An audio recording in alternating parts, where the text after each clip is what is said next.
Good evening guys, मेरा नाम पुनीत है। उम्मीद करता हूँ आप लोग बढ़िया होंगे। आज 27 मई और आज हम लोग ये डिस्कस करेंगे कि आज के दिन हम कैसे अपने ट्रेड को प्लान किए होते सेटअप 1 और सेटअप 2 के बेस पे। ठीक है, बेसिकली हम लोगों ने अभी तक 2 सेटअप्स पढ़े हैं, उन्हीं दोनों को सेटअप को हम लोग कैसे अप्लाई करते लाइव मार्केट में, अभी हम लोग वो चीज़ सीखेंगे। अभी गाइस देखो, ये जो है वो मिड कैप का ग्राफ है, चार्ट है मिड कैप निफ्टी का। ठीक है, इसमें देखो क्या हुआ है कि मार्केट, ये टाइम फ्रेम है 15 मिनट हमेशा की तरह जो मैं यूज़ करता हूँ। मार्केट में जब खुली तो वहाँ से 2 ग्रीन कैंडल्स बनी और फिर एक रेड कैंडल बनी। अब मैंने आपको ये बता रखा है कि जब ग्रीन कैंडल बनती है और फिर एक रेड कैंडल बनती है तो वो इंट्राडे हाई को क्रिएट कर देती है। जो वीडियोज़ हमारी पुरानी देखा होगा सेटअप 1 वाली, वो जानता है ये चीज़ कैसे होता है। ठीक है, तो यहाँ पे क्या हुआ कि जो इंट्राडे हाई है वो क्रिएट हो गया, तो हम उस इंट्राडे हाई को पहले मार्क कर लेते हैं। अभी जो अपना सेटअप 1 क्या बोलता है, सेटअप 1 बोलता है कि उस इंट्राडे हाई के ऊपर एक ग्रीन कैंडल क्लोजिंग देनी चाहिए। तो आप देखो कि ग्रीन कैंडल ये वाली क्लोज उस इंट्राडे हाई के ऊपर क्लोज की है। सिंपली उसके बाद हमारा क्या था कि हम एक लॉन्ग पोजीशन का ट्रेड लेते नेक्स्ट कैंडल पर हम लोग हमेशा ट्रेड लेते हैं, तो हमने नेक्स्ट कैंडल पे एक ट्रेड लिया और हमेशा की तरह जो अपना एसएल होगा वो कितना रखेंगे, कुछ ऐसा रखेंगे, कुछ लॉजिकल रखेंगे कि ये जो इंट्राडे हाई है वो कुछ इसके नीचे रहे और कुछ उसके ऊपर रहे। ठीक है, तो आप देखो हमने एक एसएल रखा, इसमें करीब 30-35 पॉइंट का, 35 पॉइंट्स का हमने एसएल रखा हुआ है। अभी आप देखो तो मार्केट तो अभी आप देखोगे तो मार्केट एसएल लेने तो एकदम आया ही नहीं, वो तो लेने के बाद ही तुरंत उठना स्टार्ट हो गया। और हम इसमें टारगेट रखते हैं अपना 60 पॉइंट, जो कि करीब ये 80 पॉइंट्स है। ठीक है, बट हम नॉर्मली फर्स्ट अपना टारगेट हमेशा 60 पॉइंट रखेंगे, ज़्यादा नहीं रखेंगे। और जो अपना एसएल होगा वो उसका आधा रहेगा, यानी कि 30 पॉइंट्स। ठीक है, तो 1:2 का रिस्क रिवॉर्ड हो गया। अभी आप एक चीज़ नोटिस करो कि मार्केट में एक इंट्राडे हाई था, वो क्रिएट हुआ, फिर वो टूटा, फिर हमने उस पर ट्रेड लिया। कुछ देर बाद फिर से एक इंट्राडे हाई क्रिएट हो गया था, ये वाली कैंडल। लेकिन जब ये कैंडल बनी थी तब हम ऑलरेडी ट्रेड में थे, तो जाहिर सी बात है हम बुक तो करते नहीं। 60 पॉइंट का अपना टारगेट था, तो हम 60 पॉइंट तक तो वेट ही करते ना। तो जब 60 पॉइंट तक वेट करते तो इस कैंडल पे हम समवेयर यहाँ पे कहीं बुकिंग करते।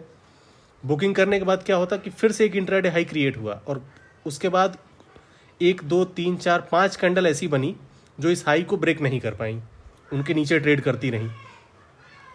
तो अपने लिए अब इंट्राडे, नया वाला इंट्राडे हाई क्या हो गया, ये चीज़ हो गई। अब सेम रूल अप्लाई करेंगे जो कि हम लोगों ने पहले इस वाले पे किया था, फर्स्ट इंट्राडे हाई पे। हमारे लिए नया इंट्राडे हाई अब ये हो गया। अब इसने क्लोजिंग दी तो जाहिर सी बात है कि अगली कैंडल पे हम दोबारा से एक ट्रेड लेंगे। हमने लॉन्ग पोजीशन दोबारा बनाई, हमेशा की तरह क्या करेंगे, एसएल जो होगा अपना 30 रुपये रहेगा, 30 पॉइंट्स रहेंगे। और कुछ लॉजिकल रहेगा, कुछ ऐसा रहेगा कि ये जो इंट्राडे हाई है कुछ उसके ऊपर रहे, कुछ उसके नीचे रहे। दोबारा से 60 पॉइंट का टारगेट करेंगे और बहुत इजीली ये 60 पॉइंट मिल जाएंगे आपको। अगर आप ये देखोगे तो ये 60 पॉइंट्स बहुत इजीली मिल गए, 60-70 पॉइंट्स। ठीक है, तो इस तरीके से हम एक और एक 2 ट्रेड मिड कैप में ले सकते थे। और आज इसकी एक्सपायरी भी थी, तो प्रीमियम काफ़ी तेज़ी से गेन किए थे और मैंने तो दोनों ट्रेड लिए थे, काफ़ी अच्छा खासा प्रॉफिट भी हुआ। तो ये तो तब था अपना सेटअप 1 मिड कैप में। अभी चलो देखते हैं निफ्टी में क्या था सिचुएशन। निफ्टी में भी अगर हम लोग सेटअप 1 ही अप्लाई करते हैं, जो हम लोगों ने सीख रखा है, सेटअप 1 ही बना था, सेटअप 2 तो आज बना ही नहीं। ठीक है, सेटअप 2 देखो निफ्टी में बना था। देखो क्या हुआ था निफ्टी में, अभी इसको डिलीट करते हैं, इसको भी डिलीट कर देते हैं। अभी गाइस देखो, जब हम लोग मार्केट को सुबह में जब देख रहे थे तो सुबह क्या हुआ था कि मार्केट में ये 2 रेड कैंडल्स बनी थी, एक रेड कैंडल फिर ग्रीन कैंडल फिर एक रेड कैंडल। अभी जो अपना रूल ये कहता है कि मार्केट अगर गिर रही होती है तो जो पहला ग्रीन कैंडल होता है वो इंट्राडे हाई को क्रिएट कर देता है। तो हम क्या किए, एक इंट्राडे हाई क्रिएट हो गया था, हम वहाँ पे एक मार्कर लगा लेते हैं। तो हमारा देखो इंट्राडे हाई ये हो गया। ठीक है, ये अपना इंट्राडे हाई हो गया ये वाला। क्यों? क्योंकि इंट्राडे हाई ये था और इस कैंडल ने इसके नीचे क्लोजिंग दी। अभी हम क्या करते, हमेशा की तरह अपने जो अपना वो था, जो अगली कैंडल थी उस पर हम एक शॉर्ट पोजीशन ट्रेड करते। तो हम यहाँ पे अपना शॉर्ट पोजीशन बनाएंगे और एसएल कैसा रखेंगे, हमेशा की तरह 30 रुपये। और कुछ ऐसा लॉजिकल रखेंगे कि जो ये एसएल होगा वो कुछ इंट्राडे हाई के ऊपर होगा, कुछ इसके नीचे होगा। 60 पॉइंट का अपना टारगेट रहेगा। ठीक है, 1:2 का रिस्क रिवॉर्ड। और आप देखोगे कि इसमें मार्केट ने तुरंत एसएल दे, मतलब अगली ही कैंडल ने एसएल दे दिया हमको। मतलब नेक्स्ट जिस कैंडल पे हम एंट्री करते हैं, मार्केट कुछ दूर तक तो आई अपनी डायरेक्शन में, लेकिन फिर वहाँ से रिवर्स हो गई और उसने तुरंत एसएल दे दिया। अभी गाइस नोटिस करो कि ये चीज़ क्यों हुई होगी। तो मैंने आपको ये बताया था कि जो मतलब अगर आप नॉर्मली देखोगे तो 15 मिनट टाइम फ्रेम पे ये एक अच्छा बाइंग जोन है। मार्केट यहीं से उठी हुई थी, ठीक है, कल भी उठी थी दोबारा से मार्केट फॉल की यहीं पे और फिर यहाँ से गैप डाउन खुला, सॉरी गैप अप खुला, ठीक है। तो मार्केट इसी जोन से उठी थी, तो यही कारण था कि मार्केट यहाँ तक गिरी और फिर यहीं से एक दोबारा से बाइंग आ गई। मार्केट में मोमेंटम डाउन साइड के लिए नहीं मिल पाया, बट स्टिल हमने बोला था कि हम जब सेटअप अप्लाई करेंगे तो ये सब चीज़ें अभी फ़िलहाल दिमाग में नहीं रखेंगे, हम सिर्फ सेटअप को फॉलो करेंगे। तो इस कंडीशन में तो अपना एसएल जा रहा है, लेकिन आप नोटिस करोगे ये चीज़ कि अगली ही कैंडल पे जो कैंडल ये वाली बनी है, मैंने बताया था ना कि जब सेटअप 2 जब कैसे बनता है, जब एक उसमें फॉल आता है मार्केट में। अभी आप देखो तो एक फॉल अच्छा खासा आया, ये फॉल करीब 106 पॉइंट्स का फॉल था, ठीक है। फॉल आने के बाद एक ग्रीन कैंडल बनी, उस ग्रीन कैंडल ने पिछली वाली रेड कैंडल के ऊपर क्लोजिंग दी। अभी आप देखो तो रेड कैंडल एक डोजी है, अगर ये ग्रीन भी होती तो हम इसको कंसिडर करते कि रेड ही है ये। अगर आपने सेटअप 2 का वीडियो नहीं देखा है तो उसको जाके अच्छे से देखिए, उसमें मैंने ये चीज़ क्लियरली मेंशन की है कि अगर डोजी बनेगी तो हम क्या करेंगे, वो कलर उसका मैटर नहीं करेगा फिर, ठीक है। अभी आप देखो ये डोजी तो रेड कलर की ही है, तो अपने लिए कोई दिक्कत ही नहीं है। ये ग्रीन कैंडल उसके ऊपर क्लोजिंग दे रही है, तो हमारा सेटअप 2 निफ्टी में बहुत इजीली क्रिएट हो गया, ठीक है। अब अपना एंट्री कैसे होता है, एंट्री हमेशा इस वाली कैंडल पे होता है, ठीक है, जो अगली कैंडल है। तो हम यहाँ पे एक एंट्री लगाते लॉन्ग पोजीशन के लिए, और अभी आप देखोगे हमेशा की तरह क्या रखेंगे, 30 पॉइंट का अपना एसएल रखेंगे। कुछ ऐसा रखेंगे कि मार्केट के ये जो लो था, सॉरी सेटअप 2 में एसएल का कहाँ लगाते हैं, सेटअप 2 में जो लास्ट कैंडल होती है उसके लो के आसपास हम एसएल लगाएंगे, ठीक है। तो आप यहाँ देखोगे थोड़ा एसएल बड़ा जरूर हो गया था, बट चूंकि सेटअप था तो हम लोगों ने ट्रेड लिया था। और यहाँ पे अगर आप ट्रेड लेते तो फर्स्ट टारगेट अपना 60 रुपीज़ रखते, और आप देखोगे 60 रुपीज़ बहुत ईजिली मिल गया।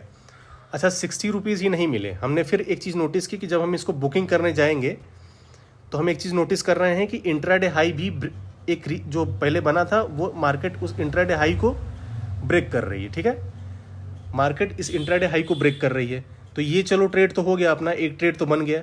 अब अगला ट्रेड भी इनिशिएट कर सकते हैं, क्यों, क्योंकि हमारा जो इंट्राडे हाई क्रिएट हुआ था वो तो ब्रेक हो गया, लेकिन ब्रेक करने वाली एक जो कैंडल है ये मोमेंटम कैंडल है। तो हम क्या करेंगे, इसका 50% पहले मार्क करेंगे, इसका आधा हम लोग मार्क करेंगे, 50% पे एंट्री करेंगे। तो मार्क करने के मैंने बताया था कि फिब लगा सकते हो आप 50% जानने के लिए, 50% एरिया कहाँ पे आएगा। तो आप ये नोटिस करो कि जो 50% एरिया है वो ये वाली लाइन है, ठीक है, ये वाली 0.5, ठीक है। इसी के आसपास आप ट्रेड इनिशिएट कर सकते हो। और आप ये नोटिस करोगे कि जो अगली कैंडल थी वो करीब करीब यहीं तक आई थी, ठीक है। मैंने बोला है कि मोमेंटम कैंडल जब भी बनेगा तो हमेशा रीटेस्ट पे एंट्री लेंगे।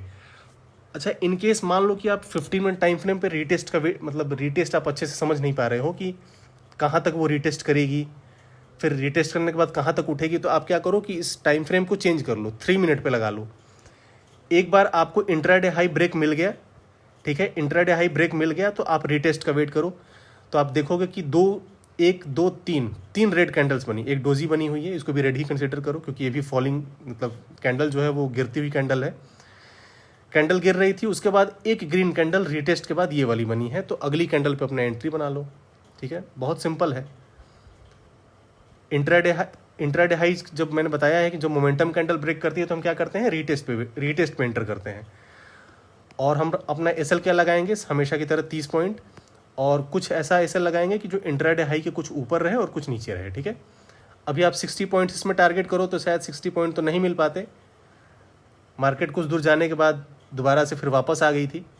अब दोबारा से हम 15 मिनट पर टाइम फ्रेम पे जाते हैं, तो अगर आप देखोगे तो 60 पॉइंट्स तो मार्केट नहीं दे पाई क्योंकि मार्केट में दोबारा से एक फॉल आ गया।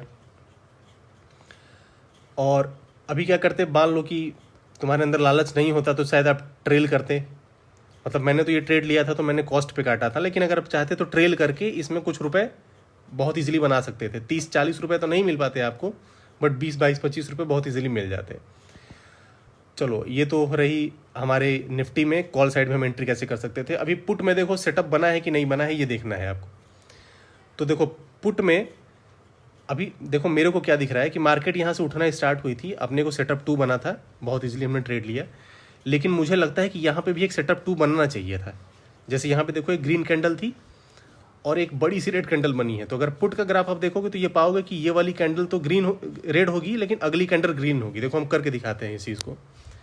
तो हम ऑप्शन चेन पे जाते हैं, पुट का कोई ग्राफ लगाते हैं। जैसे मैंने इसको लगा दिया, चलो ये लगाते हैं 22,900 का ग्राफ, ठीक है। तो अभी आप देखो कि सेटअप 2 इस पे बना ही नहीं, कहीं भी नहीं बना होगा। अभी आप देखो प्राइस कंटिन्यूसली फॉल कर रहा है, फिर एक ग्रीन कैंडल तो बनी, लेकिन वो ग्रीन कैंडल जो है वो पिछली वाली रेड कैंडल के ऊपर क्लोजिंग नहीं दे पाई, ठीक है। तो अपने लिए तो ये सेटअप बना ही नहीं। सेटअप 2 उधर चार्ट पे तो आपको दिख रहा है कि मतलब जो मार्केट थी वो फॉल कर रही थी, बट मैंने बताया रखा है कि सेटअप 2 हमेशा प्रीमियम पे देखोगे तुम। तो प्रीमियम पे अगर देखते तो ये सेटअप बना नहीं था, पहली चीज़। दूसरी चीज़, अगर आपने कल वाली मेरी वीडियो देखी है तो उसमें मैंने पैटर्न एनगल्फिंग बताया है। तो उसमें मैंने ये चीज़ बताई थी कि पैटर्न एनगल्फिंग होती क्या है। अभी आज इस चीज़ को देखो, कल तो मैं एग्जाम्पल नहीं थे मेरे पास, आज एक लाइव एग्जाम्पल मैं दिखा देता हूँ ये कैसे हुआ। ये देखो, मैं सिर्फ पार्ट ड्रॉ करूँगा और आप समझ जाना कि वो पैटर्न एनगल्फ हुआ कि नहीं। मार्केट में एक कंटिन्यूस फॉल था, ठीक है। फॉल के बाद एक छोटा सा राइज आया, जिसको हम बोल सकते हैं रीसेंट स्विंग। मैंने ये मेंशन किया था वीडियो में, सॉरी। और उसके बाद फिर एक लो क्रिएट हुआ, मतलब जो पिछला लो था उससे भी नीचे लो क्रिएट हुआ। ये लो कुछ भी नहीं है, सिर्फ लिक्विडिटी ग्रैबिंग है, ठीक है। लिक्विडिटी ग्रैब हुई और फिर एक कैंडल ऐसी बनी जो पिछले स्विंग हाई के ऊपर क्लोजिंग दे रही है, ठीक है। तो अभी देखो, अगर मैं पिछला स्विंग हाई मार्क करूं तो ये कुछ ऐसा होगा। हमारा रीसेंट स्विंग हाई तो यही है ना। अभी आप देखो रीसेंट स्विंग हाई के ऊपर अगर इसको हम मार्क करते हैं तो आप देखोगे कि ये जो कैंडल है इस पूरे के पूरे स्ट्रक्चर को एनगल्फ कर रही है, ठीक है। पैटर्न एनगल्फिंग और 1 2 3 पैटर्न करीब करीब सेम है, फ़र्क सिर्फ और सिर्फ लिक्विडिटी का है। पैटर्न एनगल्फिंग में क्या है कि जो कैंडल्स होंगे, अच्छा देखो गाइज, इसके पीछे का क्या लॉजिक है मैं आपको समझाने की कोशिश करता हूँ, लेकिन पहले ये सेटअप देख लो, फिर मैं बताता हूँ इसके पीछे लॉजिक क्या रहा है। अभी अब देखो मार्केट में एक फॉल था, फिर एक रीसेंट स्विंग बना। अगर मान लो यहीं पे सेटअप 2 बन जाता, मतलब यही वाली कैंडल इसके ऊपर क्लोजिंग दे देती, तब तो हम एंट्री वैसे भी ले लेते, लेकिन ये चीज़ हो नहीं पाई। फिर कैंडल बहुत ही इनसिग्निफिकेंट, मतलब छोटी छोटी कैंडल्स बनी हैं जिनकी रेंज बहुत छोटी छोटी है। फिर एक हाई बना, मतलब एक रीसेंट स्विंग हाई बना। उसके बाद जो पिछला स्विंग लो था मार्केट ने उसे भी ले लिया, मतलब उसकी लिक्विडिटी ग्रैब की नीचे की तरफ, और दोबारा से उठनी स्टार्ट हुई। फिर एक कैंडल बहुत ही अच्छी खासी बनी जिसने इस पूरे पैटर्न को एनगल्फ किया। तो अगले कैंडल पे हम ट्रेड लेते। अब ये सारी चीज़ें मैंने वीडियो में डिस्कस की हैं, अगर आपने देखा होगा तो ये सब समझ रहे होंगे आप। और मैंने बताया था कि एसएल अपना कहाँ होगा, पिछला जो सबसे लोएस्ट स्विंग लो तक गया है मार्केट, वहाँ तक। तो अब देखोगे कि 17 रुपये आ रहे हैं, बट इसको 20 रुपये कर लो, जैसे कि हम लोग नॉर्मली 20 रुपये रखते हैं एसएल। और टारगेट अपना, पहला टारगेट होता 30 रुपये, दूसरा टारगेट होता 40 रुपये, जो कि मार्केट बहुत ईजिली आपको दे देती। 40 क्या, कुछ ज़्यादा ही दे रही थी, ठीक है। अब गाइस देखो इसके पीछे का लॉजिक क्या है। देखो ये जो पैटर्न है ना, एक्चुअली में ये निफ्टी पे मैं अप्लाई करता हूँ, बट ये एक्चुअली में पैटर्न जो है वो स्टॉक का है। स्टॉक में एक कॉन्सेप्ट होता है वॉलेटिलिटी कॉन्ट्रैक्शन पैटर्न। वो पैटर्न देखो उसमें ये कहता है, वो थ्योरी जो होती है वॉलेटिलिटी, वीसीपी बोलते हैं उसको, वॉलेटिलिटी कॉन्ट्रैक्शन पैटर्न। उसमें ये है कि स्टॉक चाहे जितना भी अच्छा हो, उसका कभी ना कभी बुरा दिन तो आएगा। बुरा दिन मतलब उसमें बड़े बड़े फॉल आएंगे। तो आप ये नोटिस करोगे कि जब उसमें फॉल आएगा तो यहाँ पे जो वॉल्यूम होगी वो बहुत बड़ी बड़ी वॉल्यूम होगी। जैसे यहाँ पे अगर मैं वॉल्यूम लगाऊं, एक मिनट देखता हूँ वॉल्यूम अगर लग जाए तो, जैसे आप यहाँ पे नोटिस करो, ये बेस्ट एग्जांपल है आपको समझाने के लिए। अभी बेस्ट तो नहीं, कारण ये है कि यहाँ पे वॉल्यूम बहुत ज़्यादा नहीं है, लेकिन अगर स्टॉक होता तो इसमें वॉल्यूम होती, मतलब ये जो फॉल आ रहा है इसमें बड़े बड़े जो फॉल आ रहे हैं इसमें अच्छी खासी वॉल्यूम होती, ठीक है। तो यहाँ आप देखोगे कि बहुत सारी वॉल्यूम होगी। उसके बाद उस गिरती हुई स्टॉक को उठाने की एक कोशिश होगी, और जब ये कोशिश होगी तो जो प्राइसेज होंगे वो फॉल करना बंद हो जाएंगे, लेकिन उठेंगे भी नहीं। तो होगा क्या, जो कैंडल्स होंगी वो छोटी छोटी रेंज, उनकी जो रेंज होगी वो बहुत छोटी होगी, मतलब बहुत ही छोटी छोटी कैंडल्स बनना स्टार्ट हो जाएंगी। आप देखो कितनी इनसिग्निफिकेंट कैंडल बनी है, ये 15 मिनट का चार्ट है, आप ध्यान रखो इस चीज़ को। तो 1 2 3 4 5 6 7 8 9 10 11 करीब मुझे लगता है कि 2 घंटे से ज़्यादा जो मार्केट थी वो एक रेंज में फंसी हुई थी, और अचानक से एक वॉल्यूम आती है, ठीक है, एक अच्छी खासी वॉल्यूम आती है जो एक कैंडल बनाती है जो कि पूरे के पूरे उस पैटर्न को ही मतलब इनगल्फ कर लेती है। मतलब जितने भी इस जो रेंज था ना, जो छोटे छोटे जो रेंज बने हुए थे, एक ही कैंडल उन सारे रेंज को तोड़ देती है और उनके ऊपर क्लोजिंग देती है। तो जो थ्योरी है वोलेटिलिटी कॉन्ट्रैक्शन पटर, वो यही बोलती है कि जैसे जैसे मार्केट में फॉल आता है, फॉल आने के बाद कुछ समय तक ह्यूज कंसोलिडेशन होता है, और जब वो कंसोलिडेट हो रही है तो वो मार्केट में वोलेटिलिटी बहुत कम हो जाती है, और जो कैंडल की रेंज होती है वो बहुत छोटी छोटी बनती है। ये स्टॉक का थ्योरी है, ठीक है। स्टॉक में ऐसा होता है, अगर डे टाइम फ्रेम लगा के ऐसा कोई ग्राफ आपको दिख जाए जहाँ पे ये पैटर्न बन रहा हो, तो उस स्टॉक को आप बहुत इजीली खरीद सकते हो, ठीक है। उसको खरीद के 1 महीने 2 महीने होल्ड करो, अच्छा खासा प्रॉफिट दे जाएगा। अभी मैंने सेम चीज़ को निफ्टी के प्रीमियम पे 1 घंटे के टाइम फ्रेम पे लगाने की कोशिश किया, तो कई बार मुझे रिजल्ट मिले, और कई बार क्या होता था कि 1 आवर टाइम फ्रेम पे ये बनता ही नहीं था, मतलब महीनों में एक आध बार बन गया। तो उसके बाद मैंने 15 मिनट टाइम फ्रेम पे लगा के देखा, तो ये अक्सर मुझे मिलने लगा। अभी आप देखोगे तो शायद एक दिन मैंने एक और आपको दिखाया था कि ऐसा कुछ प्रीमियम बना था, अभी यहाँ पे तो नहीं है। अभी आप वीडियो अगर हमारा देखोगे कल वाला, तो उसमें मैंने ये बता रखा था, और उसमें एक एग्जाम्पल दिया भी था। आज ये देख लो, दूसरा एग्जाम्पल ये है, उसमें कुछ हो नहीं रहा है। आप देखोगे तो ये डब्लू टाइप का ही है, लेकिन थोड़ा सा डिफरेंट डब्लू है। अभी अगर मैं पार्ट ड्रॉ करूं दोबारा से, आप देखो एक फॉल आया, उसके बाद एक छोटा सा कोशिश हुआ उसको उठाने का, तो स्विंग हाई क्रिएट हो गया, और फिर पिछले स्विंग लो के नीचे मार्केट। अभी ये जो रिट्रेसमेंट है ये बहुत डीप हो सकता था, जैसे यहाँ तक ये जो रिट्रेसमेंट है और नीचे हो सकता था, और फिर ये ऐसे हो सकता था। ये रिट्रेसमेंट यहाँ पे छोटा है, बट ये कई बार बड़ा भी हो सकता था। कई बार मतलब जितना बड़ा है ये और भी छोटा हो, जैसे ये रिट्रेसमेंट हो सकता हो कि बहुत ही छोटा हो। जैसे कि मैं देखो अगर ड्रॉ करूं, कई पैटर्न हो सकते हैं। जैसे एक तो ये हो सकता है, मार्केट ने एक स्विंग हाई बनाया और जो पिछला स्विंग लो था उसको उसकी लिक्विडिटी ग्रैब की और दोबारा से उठना स्टार्ट हुआ। एक पैटर्न तो ये हो सकता है। एक पैटर्न देखो क्या हो सकता है, मार्केट में एक फॉल आया, हल्का सा उठना स्टार्ट किया, और पिछली लिक्विडिटी भी नहीं ले पाई मार्केट, पहले ही उठ गई। एक तो ये हो सकता है पैटर्न। एक पैटर्न देखो क्या हो सकता है, एक पैटर्न तो आप लोगों ने नॉर्मली पढ़ा भी है, सिंपल डब्लू बन सकता है। जहाँ तक मार्केट उठी थी दोबारा से वहीं गिरे। अब देखो डब्लू क्या है कि वो तो किताब वाली लैंग्वेज है, तो ये डब्लू अक्सर मिलेगा नहीं। डब्लू की जगह आपको ये दोनों चीज़ें ज़्यादा मिलेंगी। अब इन दोनों को ट्रेड करने का मैंने तरीका बता ही दिया है, क्या करना है, पिछला स्विंग हाई मार्क कर लो बस। अगर मार्केट उस स्विंग हाई के ऊपर क्लोजिंग देती है कोई एक कैंडल, आप सिंपली वहाँ पे एक ट्रेड इनिशिएट करो, ठीक है।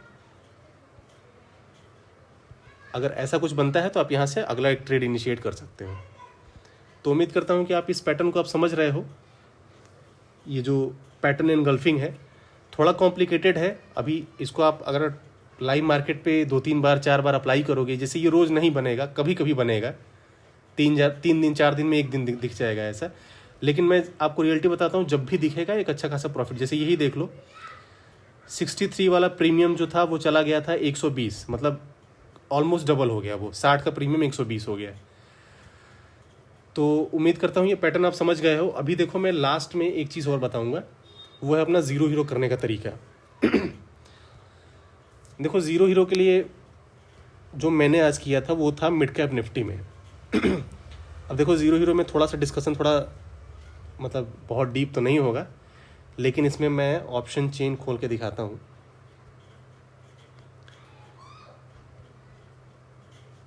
क्या था, 11,750 का पुट था शायद, हाँ ये वाला। अच्छा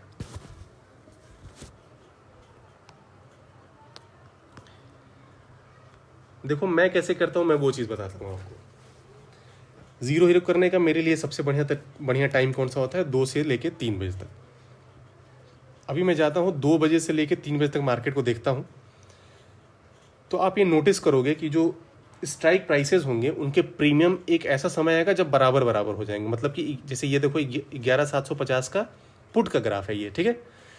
अभी 11,750 का कॉल भी जब मैंने देखा था उस टाइम वो 20-20 रुपए के थे, बट स्टिल छोड़ो उस चीज़ को, मैं ये बोलता हूँ कि 2 से 3 के बीच में आप जब भी चार्ट को देखने जाओ और मान लो कि वो जब आप उस प्रीमियम को देख रहे हो, अब देखो मार्केट के पास 3 ही ऑप्शन है, या तो जहाँ पे मार्केट ट्रेड कर रही है उसी रेंज में फंस जाए, 20 पॉइंट ऊपर 20 पॉइंट नीचे करके दोनों प्रीमियम डीके करा के ज़ीरो कर दे, या तो मार्केट ऊपर उठ जाए और कॉल का जो प्रीमियम था वो कई गुना बढ़ जाए, या तो मार्केट नीचे गिर जाए और पुट का जो प्रीमियम था वो कई गुना बढ़ जाए। यही 3 ऑप्शन हो सकते हैं। तीनों ऑप्शन में जो पहला ऑप्शन है उसमें तो हम कुछ कर ही नहीं सकते। कारण ये है कि हमने पहले से डिसाइड कर रखा है कि हम ट्रेड कैसे लेंगे।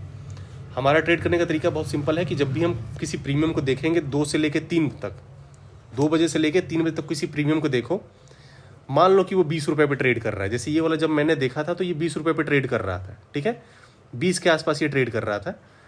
तो मैं इसको देखो मैं कैसे टारगेट करूँगा। जैसे 20 पे मैंने इसको देखा 2 से 3 के बीच, जैसे देखो 2:30 बजे के आसपास ये 20 रुपये के आसपास ये ट्रेड कर रहा था, तब मैंने इसको देखा था। तो मेरा रूल ये बोलता है, अच्छा उस टाइम कॉल का भी प्रीमियम 20 ही रुपये था, तो अब मुझे तो पता नहीं कि मार्केट ऊपर जाएगी कि नीचे जाएगी, तो मैं ट्रेड कैसे लूँगा फिर? तो मैं ट्रेड प्रीमियम के बेस पे लूँगा। सिंपल सी बात है, जो भी गेन करेगा मैं उसके साइड में जाऊँगा। तो कॉल वाला तो गेन करने से रहा, क्योंकि वो आज जैसे मार्केट लास्ट में गिर गई थी तो पुट वाला बढ़ना स्टार्ट हुआ, तो ये 20 से 40 पहुँचा। तो जब 40 पहुँच गया तो मैंने उस पर ट्रेड बना दिया। मैंने बता रखा है कि जब भी प्रीमियम डबल हो जाए 2 से 3 के बीच में आप जब भी देखो, कभी भी देखो, जैसे कोई इसको इसी प्रीमियम को कोई देखता 33 पे देखता, 30 रुपये पे देखता, तो वो 60 पे जाके ट्रेड बनाता है, ठीक है, 60 पे बनाता, तो ये मार्केट करीब 90 तक गई है, 30 रुपये उसको देती। कोई ऐसा होता जो इसको 20 की जगह 25 पे देखता, तो वो 50 पे जाके ट्रेड बनाता। बात को समझ रहे हो कि नहीं? मतलब जब भी प्रीमियम डबल हो जाएगा तब हम ट्रेड बनाएंगे। तो अभी आप देखो कि मैंने इसको देखा था 20 रुपये पे, तो मैंने 40 पे ट्रेड लिया था और 40 पे ट्रेड लिया था, तो मेरा अगला टारगेट क्या रहेगा? 20 × 3 60 पे मैं अपनी आधी क्वांटिटी बुक कर लिया। 60 पे बुक करने के बाद 20 आधी क्वांटिटी को मैं 20 रुपये और फॉरवर्ड करूंगा। मतलब कि जो मैंने 20 पे देखा था तो 20 × 4 80 पे हम फाइनली अपना टारगेट बुक कर लेंगे। अभी ये गया तो करीब काफ़ी है, ये 90-92 तक गया था, बट 80 पे हम बुक कर लेंगे। इस तरीके से मैं जीरो हीरो ट्रेड करता हूँ। जीरो हीरो ट्रेड का सिंपल तरीका है, एक्स मान लो प्रीमियम का वैल्यू एक्स है, जब आपने देखा उसको 2 से 3 के बीच में, जब वो 2x हो जाएगा तो आप ट्रेड लोगे, जब वो 3x हो जाएगा तो आप आधी क्वांटिटी बुक कर लोगे, और जब वो 4x हो जाएगा तो सारी क्वांटिटी बुक कर लोगे। इस तरीके से आप जीरो हीरो ट्रेड इनिशिएट कर सकते हो, ठीक है। अभी इस पर और प्रैक्टिस करेंगे हम लोग। मैं तो बहुत लंबे समय से कर रहा हूँ, बट इसको हम लोग ग्रुप में मैं इसे डालता रहूँगा कि आप इस तरीके से ट्रेड कर सकते हो। अब देखो टिप देना तो मैंने मतलब टिप तो नहीं दिया जाता ना, क्योंकि टिप तो अगेंस्ट है गाइडलाइन के। तो आप लोग, उम्मीद करता हूँ आप लोग खुद सीखो setup 1 setup 2 zero hero trade कैसे करना है। अभी मैं इसको जीरो हीरो वाले को एक दिन लाइव करके दिखाऊंगा आपको, ठीक है, तो शायद आपको ज़्यादा क्लियर समझ में आएगा। तो ठीक है गाइस, आज के लिए इतना ही। Bye bye, take care.